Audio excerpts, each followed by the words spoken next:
Welcome back to GT Education. Let's begin. Gujarat board standard 12 psychology का जो हम लोग टॉपिक कर रहे थे ऑर्गेनाइजेशन साइकोलॉजी, उसका एक आज नया टॉपिक हम स्टार्ट करने जा रहे हैं जिसका नाम है function of organization. Last video में हम लोगों ने देखा था what is organization, what are the characteristic of organization. Now we will start with function of organization. So we have already seen that organization has come into existence in order to attain a some goals. As we know कि हमें पता है कि कोई भी organisation हो, ये organisation existence क्यों करती है, क्यों उसका महत्व है, बिकॉज ही और she it needs to attain some goals. For attaining the goal of or coordination of the work in between the employee and a clear distribution of work is very important. तो कोई भी organisation के लिए गोल attain करना, उसको work जो है work को प्रॉपरली कोऑर्डिनेट करना बिटवीन एम्प्लॉयज, कौन सा एम्प्लॉय की कितनी कैपेबिलिटी है, वो उसके अकॉर्डिंग उनको अपना वर्क डिवाइड करना है, बराबर। ये बहुत इंपॉर्टेंट है. For an example we can consider the family as a social organization. Every family there are unwritten rules in which every member is supposed to do what type of work, how much liberty will be given, and in absence of that member, who will take the responsibility is clear. तो क्या अगर हम कोई भी एक family की बात करें तो family is also social organization. तो कोई भी फैमिली में ये होता है कि उसमें किसी को रूल्स नहीं पढ़ाए जाते हैं कि तुझे ये करना है, ये हमारी rule book. It's not a kind of a rule book over है, but still there is some kind of rules that every member is supposed to follow that rules. और हर एक मेंबर का एक पर्टिकुलर वर्क होता है और वो work वो पर्टिकुलर मेंबर अपने साथ दूसरे मेंबर्स को लेकर वो वर्क कंप्लीट करता है. इवन के हर एक मेंबर को इतनी लिबर्टी भी नहीं होती है. ठीक है, लिबर्टी मिलना में कि आपको इतनी जो मतलब as your age you have some restrictions also, you have some freedom also. So according to your age and work, you will get the restrictions, you will get the liberty. और जो भी आपका मेन पर्सन है, जो भी आपका family का head है, अगर वो एब्सेंस है या कहीं गया हुआ है और कोई डिसीजन आपको जब लेना है, at that time who which member will be the in place of that person, तो वो भी क्लियर करना बहुत जरूरी है. तो ऐसे भी वर्क ऑफ ऑर्गेनाइजेशन में भी कुछ ऐसे प्री डिफाइंड रूल्स से कुछ स्पेसिफिक स्ट्रक्चर होता है. तो कुछ हम देखें तो ऐसे हमारे पास 6 मेन फंक्शंस हमें दिए गए हैं. सबसे पहला वर्क स्पेशलाइजेशन, सबसे पहला फंक्शन है वर्क स्पेशलाइजेशन. तो क्या work specialization depends on the nature of the work. It can be seen in two ways. Some task is being done exclusively by the single work. कुछ काम ऐसे होते हैं जो सिर्फ और सिर्फ किसके बारे में दिया जाता है, सिर्फ और सिर्फ सिंगल वर्कर को दिया जाता है. ठीक है, क्योंकि because that person is very exclusive in that work, और हम लोग कह सकते हैं प्रोफिशिएंस इन दैट वर्क. ठीक है. Second thing, some work is not done by single person only but it is divided into parts. तो कुछ वो काम ऐसा होता है जो हम लोग क्या कर देते हैं, अलग अलग मेंबर्स के बीच में एक काम को डिवाइड कर देते हैं, और वैसे वो वर्क कंप्लीट होता है. Each part of the work is done by different worker. Due to the work specialization each worker become expert in only one part of the activity. अब इसमें ये भी है कि एक इंसान को, मान लो कि अकाउंटेंट है तो अकाउंटेंट को अकाउंट का वर्क दिया जाता है. ठीक है, तो ये अकाउंट वाला जो वर्क है, ये अकाउंट वाले वर्क के अंदर accountant is exclusive in that on work, तो उसी के अंदर वो एक्सपर्ट बनता रहता है. ठीक है, मानो कि कोई प्रोजेक्ट आ गया, तो प्रोजेक्ट के अंदर हम ऐसा कर सकते हैं कि कोई भी पर्सन है, 4-5 लोगों का ग्रुप बनाकर उस प्रोजेक्ट को हम क्या कर देते हैं, डिवाइड कर देते हैं उनके बीच में. ये प्रोजेक्ट का एक पार्ट ये कंप्लीट करेगा, दूसरा पार्ट सेकंड पर्सन कंप्लीट करेगा. तो वैसे करके हम क्या कर सकते हैं कि एक ही प्रोजेक्ट को 5 अलग अलग वर्क के अंदर डिवाइड कर सकते हैं. ठीक है, चलो. सेकंड फंक्शन है डिपार्टमेंटलाइजेशन. डिपार्टमेंटलाइजेशन का मतलब क्या होता है कि कोई भी पर्सन या कोई भी वर्क होता है तो वो क्या किया जाता है, basis on nature of the duties, task are group together which is known as a departmentalization. ठीक है, तो इसमें क्या होता है कि वर्क को कोई भी वर्क को डिपार्टमेंट के थ्रू अगर हम लोग डिवाइड कर देंगे और उसके नेचर के हिसाब से हम उसको जो ड्यूटी एलोकेट करते, जो टास्क एलोकेट करते उस ग्रुप को, तो उस बन जाता है, डिपार्टमेंट बन जाता है। अकाउंट डिपार्टमेंट जैसे मैंने एग्जांपल दिया, तो अकाउंट डिपार्टमेंट का काम यही है कि जो भी कैश इन आउट होता है तो वो है कैश का मेंटेन, बैंक का मेंटेन, जो भी ऑर्गेनाइजेशन उसके अंदर जितना भी फाइनेंशियल ट्रांजेक्शन होता है, तो हर एक फाइनेंशियल ट्रांजेक्शन कौन हैंडल करेगा, तो कि डिपार्टमेंटलाइजेशन अकाउंट डिपार्टमेंट करेगा।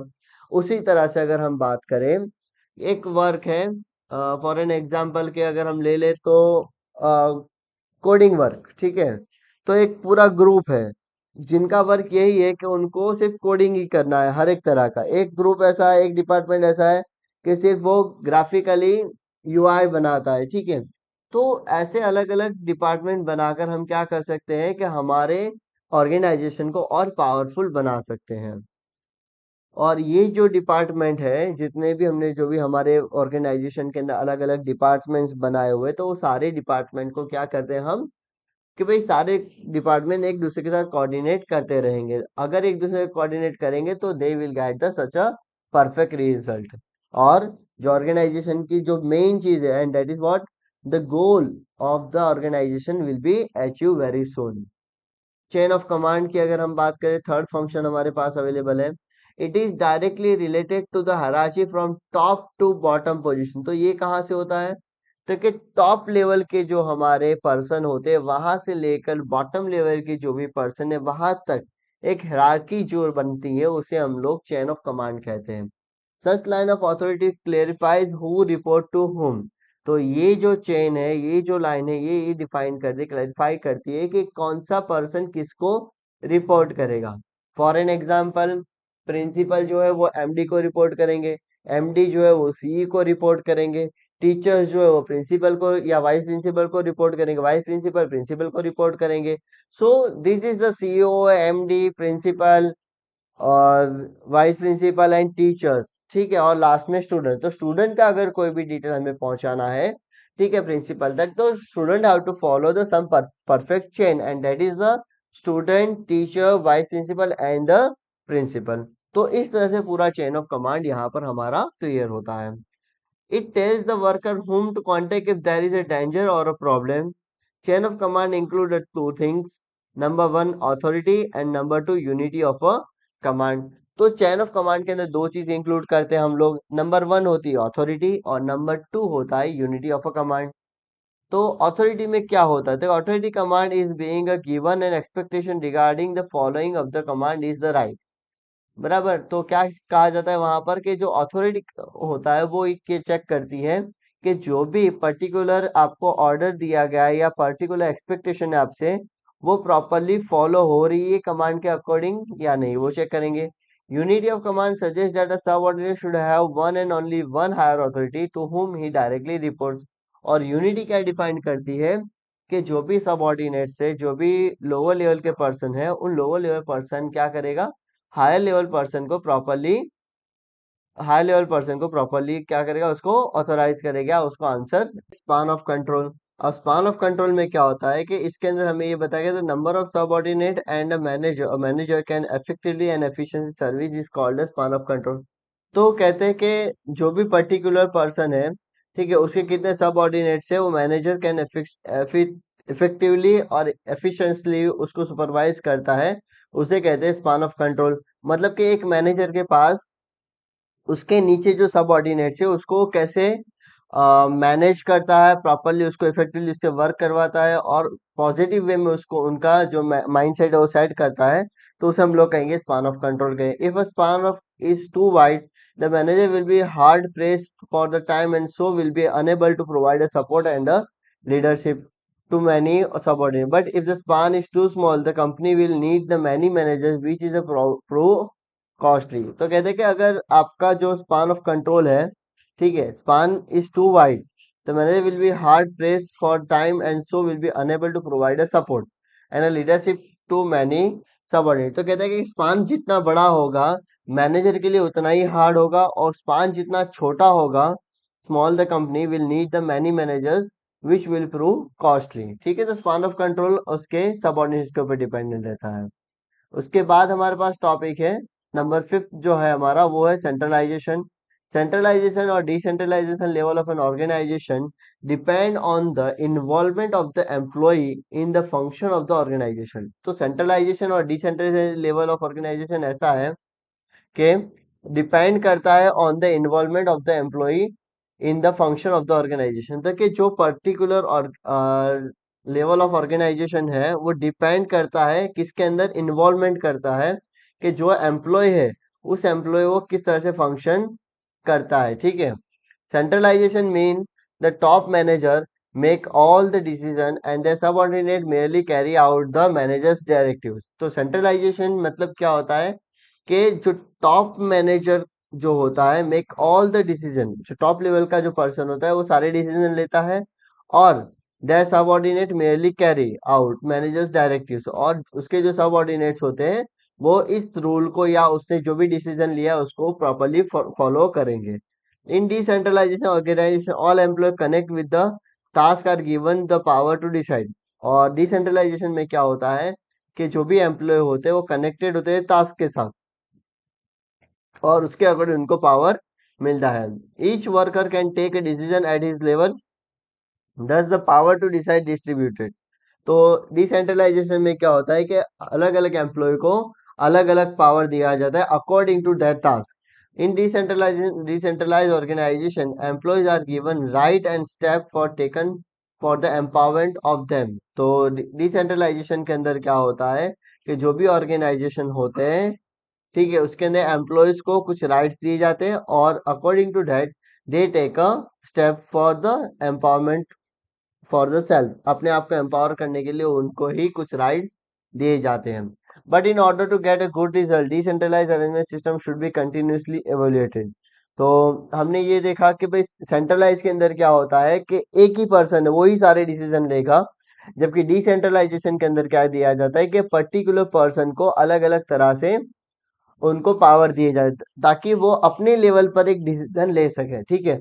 तो अभी तक का जो ऑर्गेनाइजेशन का जो हमारा रिव्यू था उसके अंदर हमने ये देखा कि अगर हम डिसेंट्रलाइजेशन पावर यूज करते हैं तो एम्प्लॉय खुद अपने आप को एम्पावर कर सकता है और एक अच्छा सा रिजल्ट वो ला सकता है। In this way centralization decentralization directly affect the speed of decision and their implementation.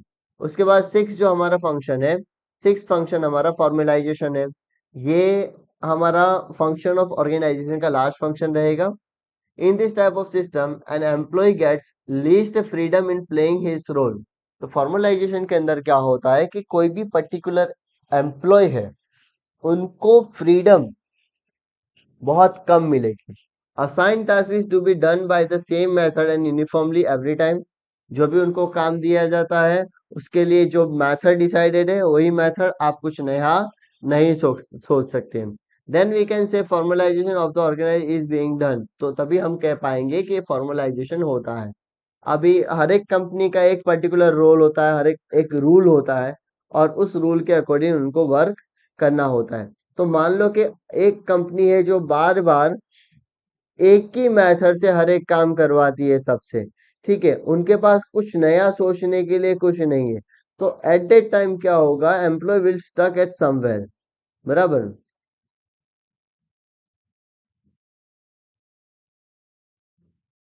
चलो, such organization follow a definite rule and procedure. There are a merits and demerits of a formalization. Obviously होगा, हर तरह के हर एक तरह की जो activity है उसका हर एक तरह को क्या होता है, उनको एक डिमेरिट और मेरिट सभी में मिलता है, मतलब बेनिफिट और ड्रॉबैक सभी मेथड के होते हैं। Employ is not free to behave an alternative way in merit and the demerit is an employ is not able to work freely and independently in his own way. तो merit क्या होगा कि not free to behave in alternative ways. ठीक है, तो अलग अलग तरीके से वो बिहेव नहीं कर सकता, वही उसका मेरिट है, और उसको फ्रीली वर्क नहीं कर सकता, वो उसका डीमेरिट है। तो नेक्स्ट टॉपिक पे हम आते हैं। नेक्स्ट टॉपिक हमारा है टाइप्स ऑफ ऑर्गेनाइजेशनल स्ट्रक्चर। तो कि जो ऑर्गेनाइजेशन होती है वो किस तरह का उनका स्ट्रक्चर होता है। ठीक है। Once upon a time in a king's rule some people were considered whole and a sole. King himself was a giving justice and had a right to give a punishment also. The treasury of the state was flourished and finished by the order of the king, and this was carried out for the generation to generation. तो अगर हम पुराने जमाने की अगर हम बात करें तो वहां पर एक किंग का रूल हुआ करता था, जो ही वही मतलब राजा है, वो चाहे तो उसे जस्टिस भी दे सकता है और उसी को राइट था कि वो पनिशमेंट भी दे सकता है। ट्रेजरी जो हुआ करती थी वो फ्लोरिस्ट हुआ करती थी, उसके ऑर्डर किंग के ऑर्डर से ही हुआ करता है, ठीक है। और वही फिर जनरेशन टू जनरेशन चलता था। With the rise of the democratic ruling system, a specific way of administration has been established for a state like a huge organization, और अ जुडिशियल सिस्टम और अ कोर्ट लाइक अ सब organisation. तो फिर इसके बाद king era के बाद फिर स्टार्ट हुआ हमारे पास कि democratic system, ruling system start हुआ। अब डेमोक्रेटिक में ये हुआ कि जो वे ऑफ एडमिनिस्ट्रेशन था वो टोटली चेंज हो गया। Has been establish for a state like a huge organization, तो कि एक स्टेट को उन्होंने एक बड़ा सा ऑर्गेनाइजेशन बना दिया, उसके अंदर एक जुडिशियल सिस्टम ऐड कर दिया और कोड ऐड कर दी जो उसका सब ऑर्गेनाइजेशन हुआ करता था। Now we can say many type of organizations. आज हमारे पास देखने जाए तो अलग अलग तरह के ऑर्गेनाइजेशन है। तो कुछ ऑर्गेनाइजेशन हमारे पास यहाँ नीचे दिए गए हैं। सबसे पहला ऑर्गेनाइजेशन है सिंपल स्ट्रक्चर, ठीक है। कुछ ऑर्गेनाइजेशन बिल्कुल सिंपल होते हैं। Structure and authority is centralize in one individual and a formalization is a minimal. Such structure is called a flat structure. तो इस स्ट्रक्चर को हम फ्लैट कहते हैं, जिसके अंदर क्या होता है कि जो एम्प्लॉय होते हैं वो बहुत मिनिमम होते हैं, थोड़े लेवल पर सेंट्रलाइज सिस्टम होता है और फॉर्मलाइजेशन सिस्टम भी होता है। Usually one individual authority and some people are working under them. एक पर्सन है जो होल एंड सोल है वहां पर उसके नीचे कुछ पीपल वर्क कर रहे हैं, कुछ एम्प्लॉय वर्क कर रहे हैं। Where one family or a person is handling some industrial or business organisation, this type of structure can be scene.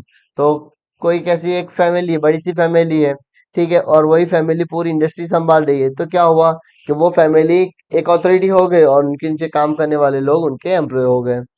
Here both administrator and owner is the same person. बराबर, administrator करने वाला भी और honour भी, दोनों कौन होगा, एक ही बंदा होगा। Employees hierarchy of the position is almost nil, मतलब एम्प्लॉय की कोई हायरार्की हो देखने के लिए मिलेगी नहीं। बराबर। अब मान लो कि एक यहाँ पर एग्जांपल दिया है कि हमारे पास एक सेल एजेंसी है। बराबर। Sale agency appoint some sales agent for the selling the goods of his agency. बराबर। तो सेल एजेंसी के अंदर कुछ एम्प्लॉय को उन्होंने हायर किया ताकि तो उनका जो गुड्स है वो गुड्स सेल कर सके। This type of organization having a simple structure. बराबर। सिंपल स्ट्रक्चर मतलब क्या है, एक बड़ा सा बंदा है जिसके पास माल है और वो अपना माल बेचने के लिए कुछ पर्सन को हायर कर रहा है। तो एक सिंपल आपकी स्ट्रक्चर हो गया। चलो नेक्स्ट जो होता है हमारे पास वो होता है ब्यूरोक्रेटिक स्ट्रक्चर। ये थोड़ा कॉम्प्लेक्स रहेगा हमारे लिए।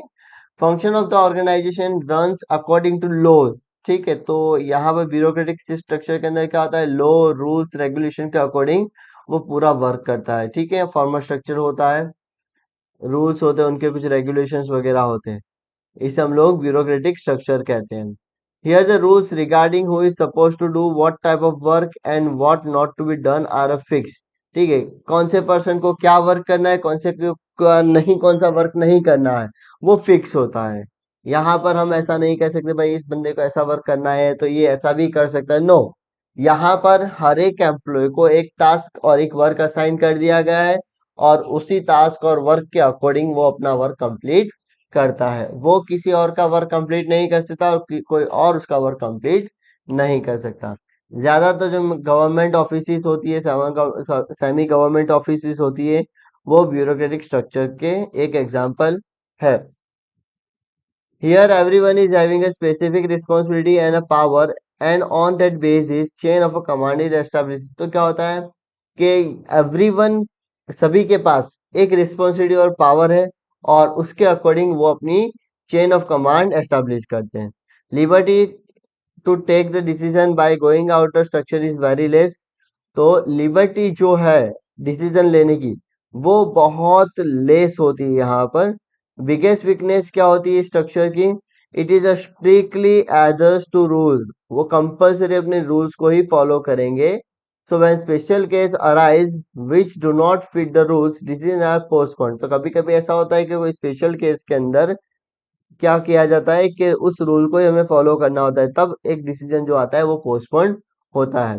कभी भी इमीडिएटली इसके अंदर हम लोग चेंजेस नहीं ला सकते हैं।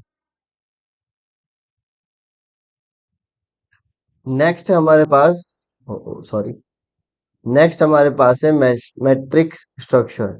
इन the organization where multiple complex and interdependent activities are conducted, matrix structure is more effective. तो जब बहुत कॉम्प्लेक्स होता है और एक दूसरे पे इंटरडिपेंडेंट एक्टिविटीज होती है, तब हमें मैट्रिक स्ट्रक्चर को फॉलो करना पड़ता है। अब ये मैट्रिक स्ट्रक्चर हमें कहाँ कहाँ देखने के लिए मिलता है, तो कि college, university, hospital, advertising agency, तो ये यहाँ जगह पर ये लोग मैट्रिक स्ट्रक्चर को फॉलो करते हैं। Bye effective give and take ideas, they convert the special resources of the company into a special product। तो ये क्या करते हैं, कुछ एक इफेक्टिव आइडिया की वजह से वो स्पेशल रिसोर्सेज को एक स्पेशल प्रोडक्ट के अंदर कन्वर्ट करते हैं। For an example, an institution with matrix structure, an institution with a matrix structure was various function department like academic। कोई एक मान लो कि कोई इंस्टीट्यूशन जो है वो मैट्रिक स्ट्रक्चर पे वर्क कर रही है, तो उसे हम लोग एकेडमिक, एडमिनिस्ट्रेटिव, लिबर्ट लाइब्रेरी, टीचिंग, इन सब के अंदर इसको इंक्लूड कर सकते हैं। It teaches a various courses. अब ये जो है बीए पढ़ रहा है, BSc, BCom, MA, MSc, PhD, ये सारे उसके प्रोडक्ट रहेंगे। So member of the structure have a dual responsibility, one their functional department and other their product group. तो यहाँ पर क्या होगा कि जो भी पर्सन है उनके दो फंक्शन हो जाएंगे, ड्यूअल रिस्पांसिबिलिटी के साथ ये लोग वर्क करेंगे। नंबर वन जो है देयर फंक्शनल डिपार्टमेंट, उनके कंटिन्यूस मतलब मान लो कि बीए के जो हेड है, बैचलर ऑफ आर्ट डिपार्टमेंट के जो हेड है, वो अपने हेड को भी संभालेंगे और अपने प्रोडक्ट ग्रुप मतलब अपने स्टूडेंट्स को भी वो संभाल, मतलब प्रिंसिपल ऑफ द डिपार्टमेंट और एचओडी ऑफ द डिपार्टमेंट जो है वो अपने जो डिपार्टमेंट के जो टीचर्स है, प्रोफेसर है, उनको भी हैंडल करेंगे, और यही एचओडी अपने जो स्टूडेंट्स है उनको भी हैंडल करेंगे। तो यहाँ पर दोनों के ऊपर उनका रिस्पॉन्सिबिलिटी रहेगा। बराबर है। A lecturer who teaches a psychology subject is a responsible और स्टूडेंट ऑफ बीए और MA psychology and also responsible to the college principal. ठीक है, तो यहाँ पर थोड़ा चेंज है कि भाई लेक्चरर है जो बीए और एमए में साइकोलॉजी पढ़ा रहा है, वो स्टूडेंट्स को भी हैंडल करेगा, और टीचर जो है प्रिंसिपल है वो प्रिंसिपल को भी रिस्पॉन्सिबल रहेगा। ठीक है, तो ये जो स्ट्रक्चर होता है ये effective assignment of a task to specialist, but occasionally it may arouse a conflict and a power struggle between them. तो कभी कभी ऐसा होता है कि उनके बीच में कॉन्फ्लिक्ट भी होता है और पावर का एक स्ट्रगल भी रहता है कि मेरे पास ये पावर है, मेरे पास ये पावर, इस तरह से दोनों के बीच में कभी कभी स्ट्रगल होती है। चलो नेक्स्ट अगर हम आते हैं तो बेसिक फंक्शन ऑफ मैनेजर्स। तो भाई मैनेजर होता है ऑर्गेनाइजेशन का, उसके पास कौन सा फंक्शन है, तो उसे क्या क्या करना रहता है। तो प्लानिंग ले लो, ऑर्गेनाइजिंग ले लो, स्टाफिंग, लीडरशिप, कंट्रोलिंग। ठीक है, तो ये पांच अलग अलग पॉइंट है जो किसका रोल है, मैनेजर के फंक्शन से ये। ठीक है, मैनेजर कौन होता है, मैनेजर एक ऐसा पर्सन होता है, की पर्सन होता है लीडरशिप का, कि जिसके पास policy decision known as a manager, वो एक की पर्सन है कि जो डिसीजन लेता है अकॉर्डिंग टू दैट पॉलिसी, और अपने जो भी स्टूडेंट है, अपने जो भी एम्प्लॉयज है, ठीक है, उनको वो हैंडलिंग करता है। फॉर एन एग्जाम्पल अगर हम यहाँ बात करें तो trustees and principal of the school are the managers. ठीक है, ट्रस्टी और प्रिंसिपल कौन है, स्कूल के मैनेजर है। ये मैनेजर अगर नहीं होगा तो स्कूल या अपना कॉलेज है जो प्रॉपर्ली वर्क नहीं करेगा। ठीक है, a few basic function of the manager are as follows. तो नंबर वन जो है planning, organisation are created for attaining certain goal. देखो फिर से यही चीज आया कि भाई ऑर्गेनाइजेशन है, उसका मेन फोकस क्या है, attain a certain goal. Responsibility of achieving those goals is managers. ठीक है, अब ये जो गोल है जो डिसाइड किया हुआ है, किसने, अपने ऑर्गेनाइजेशन ने जो भी गोल डिसाइड किया उसको अचीव करने की रिस्पॉन्सिबिलिटी किसकी रहेगी, तो उसकी रिस्पॉन्सिबिलिटी रहती है मैनेजर की रहती है। प्लानिंग इन्वॉल्व्स, अब ये जो प्लानिंग जो बनाता है, तो मैनेजर जो भी प्लानिंग बनाता है तो उसके अंदर क्या क्या चीज इन्वॉल्व होती है, सबसे पहले defining goals, what is the goal of the organization. Number two, proposing the strategies, कौन सी स्ट्रेटेजी वो यूज करने वाला है, कौन सी मेथड यूज करने वाला है to attaining the them. Number three, making detail plan thinking the various activity of the employee. और तीसरी बात यह है कि जो पर्सन प्लान बना रहा है वो ऐसा प्लान बनाएगा कि जिसके अंदर अलग अलग एम्प्लॉय की जो भी एक्टिविटी है वो भी उसके अंदर लिंक होगी। ठीक है, उसका डिटेल प्लान वो बनाएगा। Number two, organising. ऑर्गेनाइजिंग क्या होती है कि this involve the very specifying and linking the different role of the responsibility of the worker. तो इसके अंदर क्या क्या इन्वॉल्व होता है कि पर्टिकुलर जो एम्प्लॉय है उसकी जो स्किल्स या उसका जो रोल है वो यहाँ पर डिफाइंड होता है। For an example, clarification regarding who will do what kind of job, भाई कौन सा पर्सन किस तरह का काम करेगा, तो ये यहाँ पर बराबर, तो उसका जॉब यहाँ पर क्लासिफाई किया जाता है। Who will be the accountable to whom, कौन सा बंदा किसको रिस्पॉन्स करेगा वो भी यहाँ डिसाइड किया जाता है।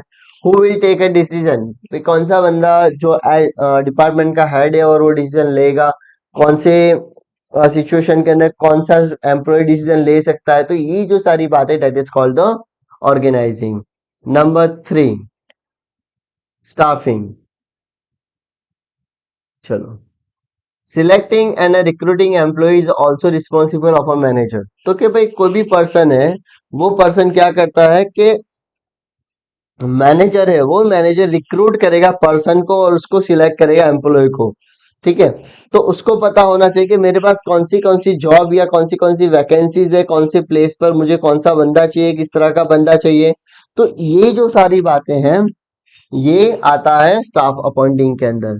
For choosing a right person for the right job required job analysis and reliable method of a selection. ठीक है, तो पर्टिकुलर वर्क के लिए हमें किस तरह का पर्सन की रिक्वायरमेंट है, किस तरह के एम्प्लॉय की रिक्वायरमेंट है, ठीक है, वो किसको पता होना चाहिए, मैनेजर को पता होना चाहिए, और उसके अकॉर्डिंग ही वो क्या करेगा, पर्टिकुलर पर्सन को हायर करेगा। After appointing for the further development of the employee skill training is also necessary. एक किसी भी एक पर्सन को उन्हें हायर कर दिया, अब उसके बाद उसकी जो स्किल्स है उसके लिए कंटिन्यूसली ट्रेनिंग भी उसको देनी पड़ती है। ठीक है, तो उसके लिए उसका अरेंजमेंट करने के वर्क किसका रहता है, मैनेजर का रहता है। Next, leadership. For attaining organization goal coordination of various activity of members is also needed. अगर आपको गोल डिसाइड करना है, गोल आपको अचीव करना है, तो गोल अचीव करने के लिए आपको ये पता होना चाहिए कि हम लोग किस तरह से कोऑर्डिनेट करेंगे किस स्टूडेंट किस मेंबर के साथ। For this the leader of the organization provide able leadership.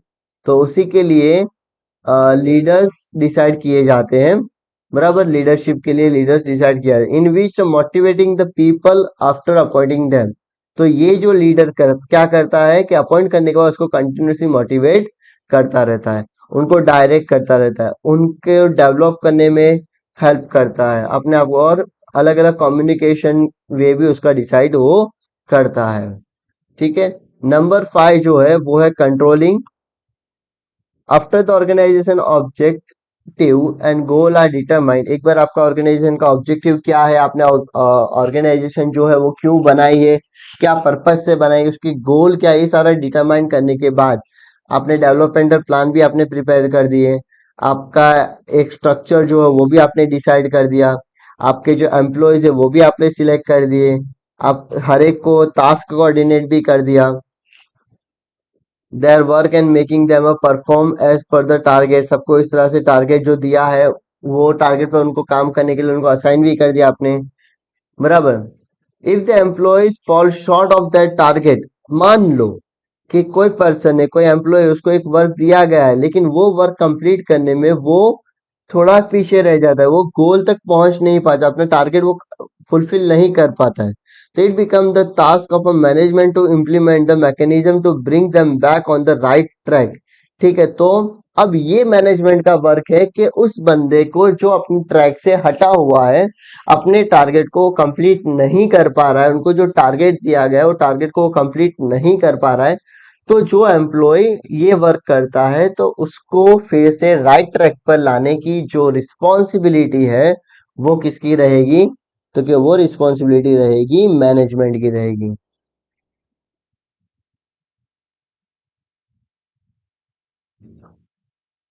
चलो, और इसी को हम कहते हैं कंट्रोलिंग का नाम देते हैं। Controlling involve comparing, sorry,